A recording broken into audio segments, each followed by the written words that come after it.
What exactly ఒక feminism అంటే ఏంటి? మహిళలకి పురుషులకి equal pay for equal work. ఇది పేరెంట్స్ దగ్గర నుంచి ఇంప్లిమెంట్ అవ్వాల్సిన సిచ్యువేషనా? నగ్న చిత్రాలు ఫోన్లో చూసి వాళ్ళకు వేరే సొంతంగా ఐడియాస్ వస్తున్నాయి. ఈ డైవర్సిటీ వలన మనం సమానంగా ఎక్స్ప్రెషన్ చేయలేకపోతున్నాము.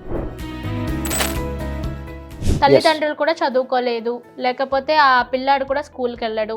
ఆ డైనామిక్స్ని గోప్యంగా సాల్వ్ చేయడానికి కౌన్సిలింగ్ అవసరం.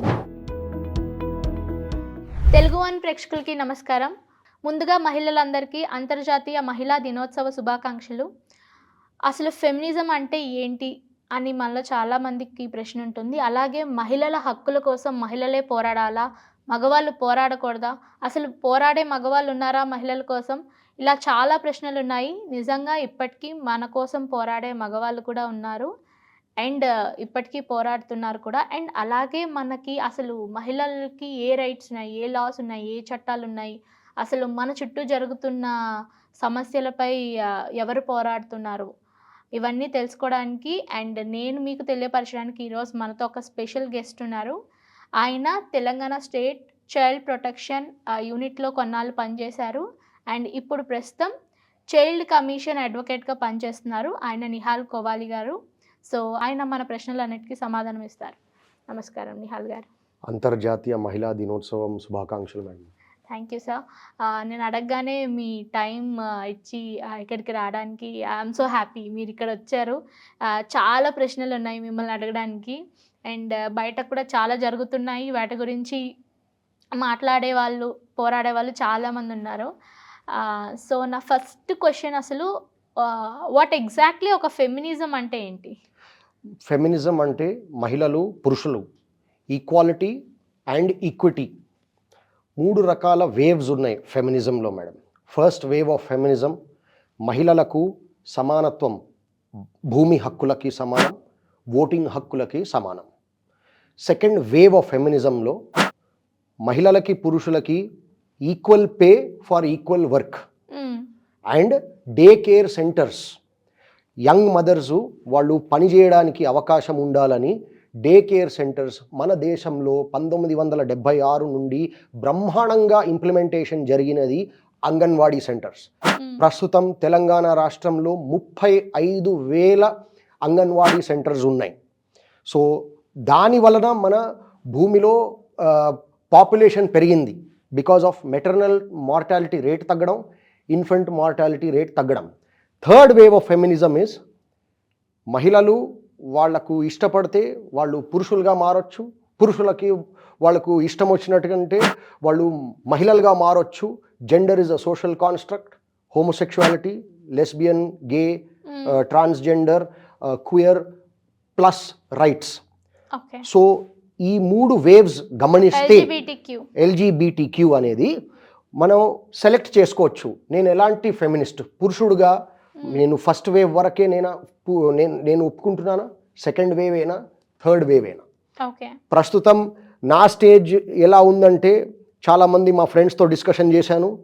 నేను మా పర్సనల్ లైఫ్లో మా స్నేహితులు లేకపోతే మా దూర చుట్టాలు వాళ్ళు లెస్బియన్, గే, ట్రాన్సిషన్ అయితే నేను ఒప్పుకుంటా. కానీ మా సొంత కొడుకు, కూతురు, మా భార్య, మా అన్నదమ్ముల అక్క చెల్లెలు వాళ్ళు మారితే I cannot accept. So that is my level of acceptance. Okay. So feminism అంటే చాలామంది ఆడవాళ్ళు మగవాళ్ళకి ఎగైనిస్ట్గా పోరాడటమే ఫెమినిజం అనుకుంటారు. అసలు ఫెమినిజంలో మగవాళ్ళు కూడా ఫెమినిస్టులు ఉన్నారా? ఉన్నారండి. ఎవరు ఈక్వల్, మహిళలకి ఈక్వల్ ఓటింగ్ రైట్స్ ఉండాలి అండ్ దాన్ని ఇంప్లిమెంట్ చేస్తున్నారు, సపోర్ట్ చేస్తున్నారు. భూమి హక్కులు, equal pay for equal work and day care centres ఒప్పుకున్నారో వాళ్ళు ఈ 4 పాయింట్స్ ఒప్పుకుంటే they are second wave feminists. పురుషులు కూడా సెకండ్ వేవ్ ఫెమినిస్ట్స్. కొంతమంది వాళ్ళు ఎల్జీబీటీక్యూ ప్లస్ వాళ్ళ కుటుంబ సభ్యులు, స్నేహితులు వాళ్ళు అద్దెకిస్తున్నారంటే వాళ్ళు టెనెంట్స్గా లేకపోతే అలాంటి సపోర్ట్ ఇస్తే, వాళ్ళకి work place diversity, ఇన్క్లూజివిటీ, equity support చేస్తే వాళ్ళు థర్డ్ వేవ్ ఫెమినిస్ట్స్ అయ్యారు. వాళ్ళ పర్సనల్ బిలీఫ్స్ పక్కన పెట్టి వాళ్ళు కొంచెం టాలరెంట్గా ఉంటే కూడా దే ఆర్ ప్రాక్టీసింగ్ ఫెమినిస్ట్స్. సో, మనం చుట్టుపక్కల చాలా చూస్తున్నాం ఇవాళ రేపు పిల్లలు అంతా కూడా చెడిపోతున్నారు. చెడు వ్యసనాలకి లేకపోతే చెడు అలవాట్లకి దగ్గరవుతున్నారు. అండ్ కామెంటింగ్ ఆన్ ఉమెన్ కూడా 14 ఇయర్స్ వాడు కూడా అమ్మాయిల మీద కామెంట్ చేయడం. ఓల్డ్ సిటీ వెళ్తే నార్మల్‌గా 10 ఏళ్ళ వాడు కూడా అలా అనడం ఇవన్నీ చేస్తుంటారు కదా! సో, ఇది పేరెంట్స్ దగ్గర నుంచి ఇంప్లిమెంట్ అవ్వాల్సిన సిట్యుయేషనా? లేకపోతే గవర్నమెంట్ ఇలాంటి బ్యాక్ ఇలా బ్యాక్ ఎండ్ కొంచెం వెనకబడిన ప్లేసెస్‌కెళ్ళి వాళ్ళని ఎడ్యుకేట్ చేయాల్సిన సిట్యుయేషనా? యాజ్ ఏ మెన్‌గా మీరేం చెప్తారు? అంటే ఇప్పుడు అమ్మని అమ్మతనంతో చూడాలి. లేదా రోడ్డు మీద ఏ అమ్మాయి వెళ్ళినా కూడా ఇట్లా టీజింగ్ చేయకూడదు. అంటే ఆ 10 ఇయర్స్ అబ్బాయికి ఆ టీజింగ్ అనేది ఎక్కడి నుంచి వచ్చుంటుందంటారు? అంటే మీరు చైల్డ్ సైకాలజీ మీకు తెలుస్తుంది కాబట్టి, అక్కడి నుంచే మనం ఆపడం చేస్తే ఈ రేప్స్ ఇవి అవ్వవనేది నేననుకుంటున్నాను. ప్రస్తుతం పిల్లలకు ప్రతి ఇన్స్టిట్యూషన్ నుండి సమానంగా మెసేజ్ అందాలి. తల్లిదండ్రుల నుండి, జాయింట్ ఫ్యామిలీ నుండి, స్కూల్ టీచర్స్ నుండి, రిలీజియస్ ఆర్గనైజేషన్స్ నుండి అందరూ పాల్గొని సమానంగా ఒక మెసేజ్ అందట్లేదు. కొంతమంది అతిశయోక్తి ఇస్తున్నారు, భయపెట్టి వాళ్ళ అభిప్రాయము తెలియపరుస్తున్నారు పిల్లలకి. కొంతమంది పిల్లలకి ఏం చెప్పకండి, వాళ్ళు డైవర్ట్ చేయండి, వాళ్ళతో ఇలా మాట్లాడితే వాళ్ళ తల్లిదండ్రులు ఒప్పుకోరు, గొడవ చేస్తారు అనేది చాలామంది టీచర్స్కి భయం. రిలీజియస్ ఆర్గనైజేషన్స్కి కూడా భయం. మేము కొంచెం గట్టిగా మాట్లాడితే పిల్లలు వాళ్ళ తల్లిదండ్రులు మన గుడికి, మన మస్జిద్కి, మన చర్చ్కి రావడం మానేస్తారు అనేది, మా పిల్లల్ని ఎందుకు మీరు అటాక్ చేస్తున్నారు అనేది పేరెంట్స్ కూడా రియాక్ట్ అవుతున్నారు. ఈ కన్ఫ్యూజన్లో పిల్లలు చక్కగా సినిమాలు చూసి, వెబ్ సిరీస్ చూసి, నగ్న చిత్రాలు ఫోన్లో చూసి వాళ్ళకు వేరే సొంతంగా ఐడియాస్ వస్తున్నాయి. So this is a serious fight. All institutions ఐక్యంగా ఏదో డైలాగ్, ఓపెన్ డైలాగ్లో ఉండి నిర్ణయించుకోవాలి. అది ఒక్కసారే పరిష్కారం కాదు. మన 20 లక్షల సంవత్సరాలలో మనం మొదటిసారి మనం సెక్షువల్ ఇంటర్ కోర్స్ పుష్పవత్ అయిన నెల రోజుల తర్వాత మనం 10 సంవత్సరాల వరకు డిలే చేస్తున్నాము. అంటే అబ్బాయి 21 ఏండ్ల వయస్సు వరకు 21 ఏండ్ల వయస్సు దాటితేనే పెళ్లి చేసుకోవచ్చు. పిల్లలు గర్భం నుండి వాళ్లకు సెక్షువల్ ఫీలింగ్స్ ఉంటాయి. హస్తప్రయోగం అనేది అల్ట్రాసౌండ్ లో కూడా కనబడుతుంది. పిల్లలు జన్మించినప్పుడు కూడా న్యూ బార్న్ ఇన్ఫెంట్స్కి కూడా సెక్షువల్ ఫీలింగ్స్ ఉంటాయి. అదైతే it is clinically proven. So మనందరికీ ప్రతి infant stage, adolescent stage and adult స్టేజ్లో సెక్షువల్ ఫీలింగ్స్ అండ్ హార్మోనల్ మార్పులు ఉంటాయి. మనం అది ఎక్స్ప్రెషన్ ఎలా చేసుకోవాలి అనేది, ఎక్కడెక్కడ మనం చేసుకోవచ్చు, చేసుకోకూడదు అనేది ఈ డైవర్సిటీ వలన మనం సమానంగా ఎక్స్ప్రెషన్ చేయలేకపోతున్నాము. ఇప్పుడు మీరు ఏమన్నారు, వాళ్ళు క్యాట్ కాలింగ్ చేస్తున్నారు ఓల్డ్ సిటీలో, రోడ్ సైడ్స్లో, whistling and trying to attract the attention of ladies. What is the appropriate courtship ritual? ఇప్పుడు మనం ఎక్కడ ఫ్లర్టింగ్ చేసుకోవచ్చు ఇన్ అ సివిల్ మేనర్? పురుషులు మహిళలను కలవడానికి ఎక్కడ కలవచ్చు విత్ ది ఇంటెన్షన్? వాళ్ళు పెళ్ళిళ్ళలోనైనా, లేకపోతే వాళ్ళ కాలేజెస్లోనైనా, యూనివర్సిటీస్లోనైనా, వాళ్ళ వర్క్ ప్లేస్లోనైనా, లేకపోతే what kind of location, coffee షాప్లోనా అనేది ప్రశ్నలు అబ్బాయిలకి సమాధానం లేదు, తల్లిదండ్రులకి కూడా సమాధానం లేదు. అందువల్ల ఇలాంటివి ఆపాలంటే no cat calling, no whistling, no using foul language at ladies, rejection ఎలా తట్టుకోవాలి అనేది అబ్బాయిలు నేర్చుకోవడం చాలా అవసరం, రిపీటెడ్గా నేర్పించడం అవసరం. తల్లిదండ్రులు కూడా చదువుకోలేదు, లేకపోతే ఆ పిల్లాడు కూడా స్కూల్కి వెళ్ళడు, అసలు ఎడ్యుకేషనే లేదు, అలాంటి వాళ్ళకి మరి గవర్నమెంట్ యాక్షన్ తీసుకోవాలి కదా. It is not only government అండి. ప్రస్తుతం మన రాష్ట్రంలో 6.7 lakh crores అప్పున్నది.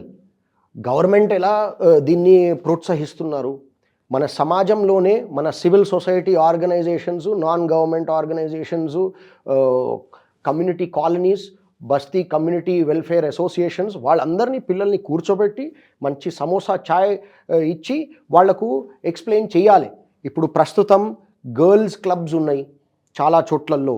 Adolescent reproductive sexual health నేర్పిస్తున్నారు మహిళలకు, ఆడపిల్లలకు 14 ఏళ్ల వయసు నుండి 18 ఏళ్ల వయసు మధ్యలో. అబ్బాయిలకు కూడా అలాంటి ప్రోగ్రామ్స్ రెగ్యులర్గా పెట్టి ఏదో స్పోర్ట్స్ గేమ్స్ ద్వారా వాళ్ళని ఆహ్వానించి వాళ్లకు స్పోర్ట్స్ గేమ్స్ ఆడుకున్న తర్వాత చక్కటి స్నాక్స్ తినబెట్టేటప్పుడు ఇలాంటివి మారల్ అండ్ ఎథికల్ ఇష్యూస్ నేర్పాలి. సో సెక్స్ ఎడ్యుకేషన్ కోసం అంటే ఆ కంట్రీస్ అబ్రాడ్స్లో ఆల్రెడీ ఉంది. ఇండియాలో ఎంతవరకు వచ్చింది సెక్స్ ఎడ్యుకేషన్ ఇంప్లిమెంటేషన్? అంటే మీరు లాలో ఉన్నారు కాబట్టి యాజ్ ఎ అడ్వకేట్ మీకు ఐడియా ఉండే ఉంటుంది. Yes ma'am. టీచర్స్కి స్టూడెంట్స్కి ఆల్రెడీ ఎగ్జిస్టెంట్ డైనామిక్ ఉన్నది. అడాలసెంట్ పిల్లలు టీచర్స్ నుండి వాళ్ళు ఏమన్నా సెక్స్ ఎడ్యుకేషన్ గురించి అంశాలు నేర్చుకుంటే వాళ్లకు కొన్ని వాళ్ళ వేరే క్లాసెస్లో రియాక్షన్స్ అవుతాయి. సో ప్రస్తుతం స్ట్రాటజీ ఏంటంటే మన జిల్లా బాలల పరీక్షణ విభాగం సిబ్బందిని అయినా, స్వచ్ఛంద సంస్థ నుండి సబ్జెక్ట్ మ్యాటర్ ఎక్స్పర్ట్స్ అయినా పిల్లలకి స్మాల్ క్లోజ్డ్ గ్రూప్స్లో జెండర్ బేస్డ్ డివిజన్, అబ్బాయిలు సెపరేట్గా కూర్చోబెట్టి అమ్మాయిలు సెపరేట్గా కూర్చోపెట్టి లైంగిక నేరాల నుండి పిల్లలకు రక్షణ చట్టం, బాల్య వివాహాల నిషేధ చట్టం కలిపి వాళ్ళ ఫీలింగ్స్, భావోద్వేగాలను ఎలా అనుసరించాలే వాళ్ళు నేర్పిస్తున్నారు. నెమ్మదిగా నేర్పిస్తున్నారండి. కానీ నేను చూసిన ఏ స్కూల్స్లో కూడా ఎక్కడా కూడా నాకు కనిపించలేదు. తల్లిదండ్రులకి కూడా భయాలు ఉంటాయి. అనవసరంగా పిల్లలు దాని గురించి ఆలోచించకపోవడం ఉంటే మనం పిల్లలకి ఎక్స్ప్లెయిన్ చేస్తే ఇట్ ఈస్ లైక్ ఆ బేల్ ముజే మార్ అనిపిస్తూ భయపడతారు చాలామంది. కానీ జరుగుతున్నది, దాన్ని డాక్యుమెంట్ చేయడం, దాన్ని ప్రోత్సహించడం అది మనందరిది సమాజంలో బాధ్యత. అంటే మన ఉద్దేశం ఏంటి? Zero eve teasing, zero acid attacks, we want zero sexual harassment at work place, zero rape అనేది ఒక యూనిట్ ఏరియాలో, ఒక యూనిట్ సమాజంలో, ఒక యూనిట్ స్కూల్లో జరగాలంటే ఇలాంటి అప్రోచెస్ ఉండాలి. ఎక్స్పెరిమెంట్ చేస్తూ ఉండాలి. కొన్ని రియాక్షన్స్ పాజిటివ్ అండ్ నెగిటివ్ జరుగుతూ ఉంటాయి, కానీ మనం ఆపొద్దు. సో యాజ్ ఎ అడ్వకేట్ మీరు చాలా డివోర్స్ కేసెస్ డీల్ చేసే ఉంటారు. ఈ మధ్య బాగా ఎక్కువ అవుతున్నాయి డివోర్స్ అవ్వడానికి మెయిన్ రీజన్ ఏంటి? అంటే మగవాళ్ళ తప్పున్నా మనం కొన్ని తగ్గడంలో తప్పులేదంటారు, కానీ చాలామంది యాలిమనీ కోసం డివోర్స్ తీసుకుంటున్నారు. లేదా వాడు కెరియర్లో ఎదుగుతున్నప్పుడు కరెక్ట్గా, అంటే ఇప్పుడు సెలబ్రిటీస్లో కూడా చూస్తున్నాం. ఇప్పుడు విజయ్ గారి కేస్ బాగా హైలైట్ అవుతుంది. కరెక్ట్గా ఆయన పొలిటికల్ కెరియర్లోకి వచ్చే టైంకే డివోర్స్ ఫైల్ చేయడం, కాంట్రవర్సీస్ అవుతున్నాయి. ఒక భార్య వాళ్ళ కన్సెన్సస్ తీసుకోవాలంటే, ఏదన్నా వస్తువు కొనుక్కోవడానికి పని మనిషి, వంట మనిషి, మాలి, డ్రైవర్ గురించి ఏమన్నా నిర్ణయాలు తీసుకోవాలంటే middle class, upper middle class సందర్భాలలో భార్య వాళ్ళ అభిప్రాయం అడగడం ఇట్ ఈస్ ఈక్వాలిటీ. కానీ విరుద్ధముగా మహిళలు ఏమంటారు? మెంటల్ లోడ్ మొత్తం నా మీదనేనా? What is this? మీరు ఒక నిర్ణయం తీసుకోండి. సో పురుషుడు నిర్ణయం తీసుకుంటే యూనిలాటరల్ డెసిషన్, మమ్మల్ని ఏం అడగకుండా నువ్వు ఏదో తురం ఖాన్ అనుకుని, ఘర్కా యజమాని అనుకుని నువ్వు ఒంటరిగా ఇలా నిర్ణయాలు ఎలా తీసుకుంటావు? అండ్ విరుద్ధముగా మెంటల్ లోడ్, నేను లేకపోతే ఏం చేస్తాడు, ఏం చేయలేడు అనేది కొన్ని డైనామిక్స్ ఉన్నాయి. ఆ డైనామిక్స్ని గోప్యంగా సాల్వ్ చేయడానికి కౌన్సిలింగ్ అవసరం. Without therapy speak and counselling abuse, మా హస్బెండ్ నార్సిసిస్ట్, మా వైఫ్ సైకోపాత్ అనేది కొత్త పదాలు ఇన్స్టాగ్రామ్లో చూసి నషాలో థెరపీ స్పీక్ అంటారు దాన్ని. సో ఇలాంటివి చేయకుండా, వర్క్ స్ట్రెస్ వల్ల చాలామంది డివోర్సెస్ చేస్తున్నారు. అర్బన్ పాకెట్స్లో there is an average income మహిళది definitely above 15 lakhs to 20 lakhs. Rural ఏరియాస్లో డివోర్స్ కేస్ ఫైలింగ్స్ చాలా తక్కువ. మీరు ఆదిలాబాద్, మహబూబ్ నగర్, ఇంటీరియర్ డిస్ట్రిక్ట్స్లో ఫ్యామిలీ కోర్టులో ఇలాంటి డిస్ప్యూట్స్ కనబడదు. కానీ Kukatpally court is the Las Vegas of divorce cases. Alimony అనే సందర్భము చాలా సీరియస్ అంశం అండి. ఎందుకంటే తల్లిదండ్రులు చాలా ప్రమాదకరమైన అప్పుల్లో ఉన్నప్పుడు చాలా డేంజర్లో ఉన్నప్పుడు ఒక మహిళ త్యాగం చేస్తుంది. ఆ డెస్పరేషన్లో ఒక అబ్బాయి ఎవరో పట్టుకొని పెళ్లి చేసుకొని దాన్ని డ్యామేజ్ చేసేసి యాలమని అడిగేసి తల్లిదండ్రుల అప్పులు తీర్చడానికి వాళ్ళు ఒక త్యాగం చేస్తున్నారు. సమాజంలో ఆ మహిళలు హీరోల్లాగా విలన్స్ లాగా వ్యాంప్స్ లాగా కనబడుతున్నారు. కానీ it is a very serious problem. Debt is a serious problem. మన దేశంలో ప్రస్తుతం ఎస్పెషలీ రంగారెడ్డి జిల్లాలో the highest per capita earning in the entire country 670 జిల్లాల్లో cheapest money highest income problem వలన అందరూ షో ఆఫ్ చేయాలని ఉన్నది. సమానత్వం లేదు. Inter class marriage but same cost rural ఏరియాస్లో జరుగుతున్నాయి. కానీ సిటీస్లో inter caste same class marriages జరుగుతున్నాయి. ఈ ఫైనాన్షియల్ ప్రెషర్స్ వల్ల ఇన్స్టాగ్రామ్లో కన్స్పిక్యువస్ కన్జంప్షన్, నా భార్యతో నేను ఐఫల్ టవర్ వెనకాల ఫోటో దిగాలే, నేను స్టోన్ హెంజ్ బయట ఫోటో దిగాలే అనే ప్రెషర్ వల్ల పర్సనల్ లోన్స్ తీసుకొని హనీమూన్స్కి వెళ్ళి రావడం వల్ల భార్యాభర్తల మధ్యలో చాలా ప్రెషర్స్ జరుగుతున్నాయి. ఫినాన్షియల్ స్టెబిలిటీ లేక. ఎస్, కన్స్పిక్యువస్ కన్జంప్షన్ అంటే నేను ఒట్టి ఐఫోన్ కొనుక్కోవద్దు, ఆ ఐఫోన్తో నా ఫోటోగ్రాఫు ఇన్స్టాగ్రామ్లో ఉండాలి, నాకు 150 లైక్స్ ప్రతిరోజు రావాలి అనేది ప్రాబ్లం అండ్ ప్రెషర్ వలన డివోర్సెస్ జరుగుతున్నాయి. క్రెడెన్షియలిజం, కెరియరిజం అండ్ కన్స్పిక్యువస్ కన్జంప్షన్, ఈ 3 వ్యాధుల వల్ల డివోర్సెస్ జరుగుతున్నాయి. సో యాజ్ ఎ లాయర్గా మీరు చూసిన most legal issues women face చేస్తున్నవి ఏంటి? Reproductive rights. ఇప్పుడు మేల్ రీప్రొడక్టివ్ రైట్స్ అనేది ఎవ్వరూ మాట్లాడట్లేదు. మహిళలు వాళ్ళ రీప్రొడక్టివ్ రైట్స్ ప్రొటెక్ట్ చేయడానికి వివాహమైన తరువాత సిటీస్లో వాళ్ళు డెలివరీస్ గురించి వాళ్ళు డిలే చేస్తున్నారు. డెలివరీస్ వాళ్ళకు అస్సలు పిల్లలొద్దు అని అంటున్నారు, లేకపోతే చాలా లేట్ చేస్తున్నారు. ప్రస్తుతం మెడికల్ స్పెషలిస్ట్స్ ఏమంటున్నారంటే the best time to have children is between 18 and 24 and that is not popular. So ఇప్పుడు మహిళలు వాళ్ళు 35 ఏండ్ల వయసుకి 35 ఏండ్ల వయసు 40 ఏండ్ల వయసు మధ్యలో వాళ్లకు డెలివరీస్ చేయాలని ఉంటే వాళ్లకు still birth, miscarriage, down syndrome, development delayed పిల్లలు జన్మించడం అనేది రిస్క్ చాలా ఎక్కువ ఉన్నది. సో దీని కారణం పురుషులు కూడా సఫర్ అవుతున్నారు. ఎందుకంటే సరగసి చట్టాలు వలన సరగెట్ మదర్ ఎవరన్నా ఉండాలంటే చాలా దగ్గర చుట్టం ఉండాలి, సొంత అన్నదమ్ముల సొంత అక్క చెల్లెలైనా లేకపోతే ఫస్ట్ కజన్స్లోనే.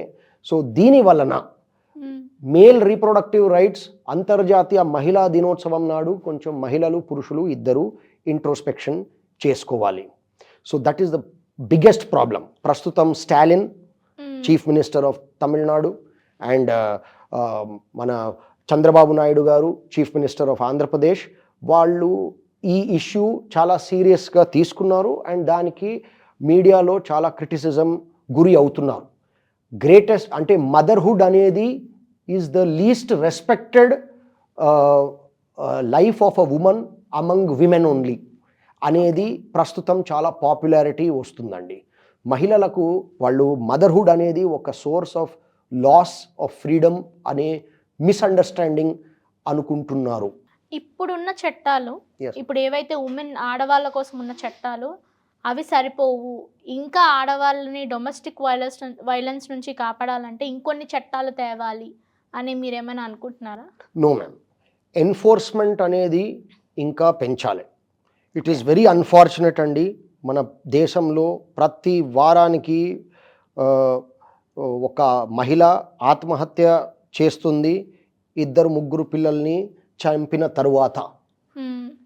ఇలాంటి మహిళలు ఎక్కువ శాతం బ్యాటర్డ్ ఉమన్ సిండ్రోమ్కి గురి అయ్యారు. బ్యాటర్డ్ ఉమన్ సిండ్రోమ్ అనే గురి అయిన మహిళలకు వాళ్ళు కంప్లైంట్ చెయ్యరు. మహిళా శిశు డిపార్ట్మెంట్కి మీరు పట్టుకొచ్చి భరోసా సెంటర్లో కూర్చోపెట్టి, సఖీ సెంటర్లో కూర్చోపెట్టి చెప్పమ్మా మీ ప్రాబ్లం ఏంటి అని అడిగితే కూడా అని అంటారు. ఇప్పుడు వర్క్ ప్లేస్లో పాష్ అని అండ్ పాష్ అని ఉంది, ఏదైనా సెక్షువల్ అబ్యూస్ కానీ ఏదైనా హెరాస్మెంట్ కానీ గురైతే పాష్లో కంప్లైంట్ చేస్తే వాళ్ళు యాక్షన్ తీసుకుంటారు. కానీ హౌస్ హోల్డ్ సిస్టమ్స్‌లో చూసుకుంటే వాళ్ళు అబ్యూజ్ అయినా ఏమైనా కానీ అలాంటి వెంటనే యాక్షన్ తీసుకునే యాక్ట్ ఏం లేదా? ఉంది మేడం. హ్మ్. This is the protection of women from domestic violence act అనేది ఈ చట్టము ఇంప్లిమెంటేషన్లో ఆల్రెడీ ఉంది. దాంట్లో ఎంపీసీ మెయింటెనెన్స్, ప్రొటెక్షన్ అండ్ భరణం అనేది సపోర్ట్ ఉంది. హ్మ్. మెయింటెనెన్స్, ప్రొటెక్షన్ అండ్ కస్టడీ హ్మ్. ఈ 3 పరిష్కారములు ఉన్నాయి. మెయింటెనెన్స్ అంటే భరణం, ప్రొటెక్షన్ అంటే పరిరక్షణ అండ్ పిల్లల కోసం కస్టడీ అనేది ఈ 3 పరిష్కారాలు ఆల్రెడీ ఇంప్లిమెంటేషన్లో ఉన్నది. ప్రతి జిల్లాలో సఖీ సెంటర్ అనే ఉన్నాయి, భరోసా సెంటర్ ఉన్నది. Bharosa centre and Sakhi centre అనేది one stop crisis centre. Okay. అంటే మలేషియా, ఫిలిప్పీన్స్ అండ్ యునైటెడ్ కింగ్డమ్లో పైలట్ ప్రాజెక్ట్స్గా ఇంప్లిమెంటేషన్ అయ్యి చాలా సక్సెస్ఫుల్ అయిన తర్వాత మన తెలంగాణ రాష్ట్రంలో అదొక ఎక్స్పెరిమెంట్గా ప్రయత్నించారు అండ్ అది చాలా సక్సెస్ అయింది. It is a partnership, public private partnership between NGOs, ministry of health and family welfare, ministry of women development and child welfare and the police. So ఒక్కటే చోటులో గోప్యంగా ఒక మహిళ medical, psychological and police support దొరుకుతుంది. Tech side abuse cases అలాంటివి ఏమైనా చూసారా? Yes ma'am. Protection, prohibition and prevention of sexual harassment in work places అనేది ప్రస్తుతం 2 రకాల పరిష్కారాలు ఉన్నాయి దానికి. మహిళలు వాళ్ళ ఆఫీసులో గోప్యంగా ఇంటర్నల్ కంప్లైంట్స్ కమిటీ ముందు కంప్లైంట్ చేసుకోవచ్చు. దాన్ని ఐసీసీ అంటారు, ఇంటర్నల్ కంప్లైంట్స్ కమిటీ. దాంట్లో ఒక మహిళ చైర్పర్సన్గా ఉండాలి అండ్ ఎక్స్టర్నల్ మెంబర్ కూడా ఉండాలి. అంటే ఆ కంపెనీ కాకుండా వేరే ఏమన్నా స్వచ్ఛంద సంస్థ ఉన్న మహిళ కూడా మెంబర్లో ఉండాలి. దాని తర్వాత అలాంటి మెంబర్షిప్స్ ఆడ్ నంబర్స్లో ఉండాలి. 3 5 7 ఉండాలి. గోప్యంగా కంప్లైంట్ చేసుకోవచ్చు, ఎనానిమస్గా చేసుకోవచ్చు. అంటే కంప్లైంట్ పేరు కూడా తెలియకూడదు. అలాంటివి కూడా జరుగుతాయి. అండ్ అది సివిల్ పరిష్కారం. ఓకే. వాళ్లకు క్రిమినల్ పరిష్కారం కూడా ఉన్నది. Outraging the modesty of women, వాళ్ళు పోలీస్ స్టేషన్కి వెళ్ళి కూడా కంప్లైంట్ చేసుకోవచ్చు. ఒక పురుషుడిగా అసలు ఆడవాళ్ళు ఈ సమస్యల గురించి ఎక్కువ స్ట్రగుల్ అవుతున్నారే అని ఎలా తెలుసుకోవాలి? వాళ్ళ సైకాలజీని ఎలా అర్థం చేసుకోవాలి? చాలామంది పురుషులకి అవగాహన ఉండాలి. మహిళలది హార్మోనల్ సైకిల్స్ వలన ఫీలింగ్స్ మారుతూ ఉంటాయి. సెకండ్లీ, మహిళలకు పురుషులకు ఆండ్రోపాజ్ గురించి తక్కువ తెలుసు. మహిళలకు మెనోపాజ్ జరుగుతుందని అందరికీ తెలుసు. ఆండ్రోపాజ్ వలన కూడా కొన్ని మార్పులు ఉంటాయి. అలాంటివి అవగాహన పెంచాలంటే definitely rotary clubs or lions clubs, community hall meetings and small group meetings, focus group discussions and TV talk show discussions ద్వారా జరగాలి. అండ్ దాంట్లో చాలా రకరకాల భావజాలం డిఫరెన్సెస్ కూడా ఉంటాయి. అలాంటి మిస్అండర్స్టాండింగ్స్ జరుగుతూ ఉంటాయి. కానీ వచ్చే 10-20 సంవత్సరాల్లో మార్పు తప్పకుండా కనబడుతుంది. యాజ్ ఎ ఫాదర్ ఒక కొడుకుని ఎలా పెంచాలి? కొడుకుని డెఫినెట్లీ ఫాదర్ అండ్ సన్ రిలేషన్లో వాళ్ళు మహిళల గురించి, మహిళా అట్రాక్షన్ గురించి, కోర్ట్షిప్ సిగ్నల్స్ గురించి గోప్యంగా ఒక ఓపెన్ ఛానల్ ఆఫ్ డిస్కషన్ ఉండాలి. అది ఇష్యూస్ లైక్ హస్తప్రయోగం or college romances, school based romances, attractions, ఇలాంటి ఫీలింగ్స్ గురించి తండ్రి కొడుకు డిస్కషన్స్ సరిపడ జాగ్రత్తలు ఉండాలి. కానీ చాలాసార్లు భార్యాభర్త వలన ఉన్న డైనామిక్స్ వలన పిల్లలతో మాట్లాడడం కొంచెం మిస్అండర్స్టాండింగ్స్ కావచ్చు. ఓకే. సెక్స్లెస్ మ్యారేజ్లో ఒక భర్త ఉంటే వాళ్ళ కొడుక్కి ఏం చెప్తాడు? చాలా రోబస్ట్ సెక్స్ లైఫ్, లేకపోతే అక్రమ సంబంధాల్లో ఉన్న తండ్రి ఏమంటాడు పిల్లగాడికి? ఇప్పుడు అక్రమ సంబంధం అనేది ఏమిటి? మనం 1956లోనే పాలిగామీ ప్రొహిబిషన్ అయింది. హిందువులు మోనోగ్యామస్ ఎప్పుడయ్యారు? మ్మ్. 1956లో 6 రకాల వివాహాలు ఉండే, పాలియాండ్రీ కూడా ఉండే, మహిళలకు ఒక్కళ్ళే భర్త అనేది లేకుండే, మ్మ్. మల్టిపుల్ హస్బెండ్స్ కూడా ఉండేది. ఆ. అవన్నీ మనం ఇప్పుడు వైట్ వాష్ చేస్తున్నాం. మ్మ్. ఎందుకంటే we don't want to confuse the next generation, we want to fuse not confuse. So దాని వలన కూడా చాలా డైనామిక్స్ ఉన్నాయి. ప్రస్తుతం most important urgent syllabus is rejection management. మ్మ్. మీ క్లాస్మేట్ నిన్ను రిజెక్ట్ చేశారు, I propose the girl, rejected. Acid పోసుకోవడం, ఆ అమ్మాయిని హత్య చేయడం, స్టాకింగ్ చేయడం, అలాంటి ఫీలింగ్స్ వస్తూ ఉంటాయి. దూరంగా ఉండు అనేది సలహా ఇవ్వాలి. వాళ్ళ క్లాస్మేట్స్, అబ్బాయి వాళ్ళ క్లాస్మేట్స్ కూడా ప్రేరేపిస్తూ ఉంటారు, దాన్ని దూరంగా ఉండాలి. అబ్బాయిలు కూడా ప్రేరేపించకూడదు, దూరంగా ఉండాలి అనేది సలహాలు రిపీటెడ్గా ఇవ్వాలి. మీడియా ఎలా ఇన్ఫ్లుయెన్స్ చేస్తుంది? మీడియా, డిజిటల్ అంతా వచ్చాక ఇంకా ఈ ఉమెన్ అబ్యూజెస్, రేప్ కేసులు ఇవి ఎక్కువైపోయాయా లేదా కంట్రోల్లోకి వచ్చాయా? కంట్రోల్లో వచ్చాయండి మా అభిప్రాయంలో. ఓకే. నగ్న చిత్రాల వల్ల పురుషులు వాళ్ళు బయట వేశ్యగృహాలకి వెళ్ళకపోవడం, కమర్షియల్ సెక్స్ వర్కర్స్ దగ్గర వెళ్ళకపోవడం, నా అభిప్రాయంలో it is a positive effect. As a feminist, what is the difference between commercial sex worker and a pornographic star? It is the camera. Okay. So మీరు ఒక చట్టాన్ని మార్చాలి అనుకుంటే ఏంటి మారుస్తారు? ఏదైనా ఈ లాని నేను ఇంప్రూవ్ చేయాలి, if I have a power నేను ఈ లాని ఇంప్రూవ్ చేస్తాను మీకు? There are two. One is the Romeo Juliet clause of POCSO should be implemented. Okay. Secondly, the age of consent should be brought back to 16 years of age. Third controversial one is legalization of అంటే prostitution. ఏంటి 16 ఏళ్ళకే పెళ్లి చేసేయమంటారా? No. 16 ఏండ్ల వయసుకి హృదయపూర్వకముగా romantic physical relationship ఉంటే అది నేరం కాదని మనం వాపసు 16 ఏండ్ల వయసు అని పెట్టుకోవాలి. 18 ఏళ్ళు కాదు 16 ఏళ్ళు రైట్ అని అంటారు. Yes. హార్మోన్స్ ప్రకారం, సైన్స్ ప్రకారం. Yes. We should not criminalize teenage romance. Okay. Teenage romance అనేది మనం క్రిమినల్ కేసు పెట్టుకోవద్దు. It is a waste, it is stigmatising. పిల్లలకి చాలా ప్రమాదకరం. వాళ్ళు ఆత్మహత్య చేసే భయం ఉంటుంది. తల్లిదండ్రులకి అనవసరమైన టెన్షను, పోలీస్కి అనవసరమైన డిస్ట్రాక్షన్. వాళ్ళు లా అండ్ ఆర్డర్ మీద కాకుండా చిన్న పిల్లలు ఏదో గోప్యంగా ఏదో పార్క్లో ముద్దు పెట్టారంటే ఇలాంటివి జరగడం తప్పు. ఓకే, థ్యాంక్ యూ నిహాల్ గారు. It's wonderful conversation with you about feminism, women rights and ఎక్కువగా ఎందుకు ఎన్ని వాళ్ళ మీద అన్ని యాక్షన్స్, లైక్ ఎక్కువగా ఉమెన్ ఫేస్ చేస్తున్న ప్రాబ్లమ్స్, వాటికి సొల్యూషన్స్ చెప్పినందుకు and thank you so much. Thank you ma'am. Telugu one రమ్మంది తెలుగు వన్.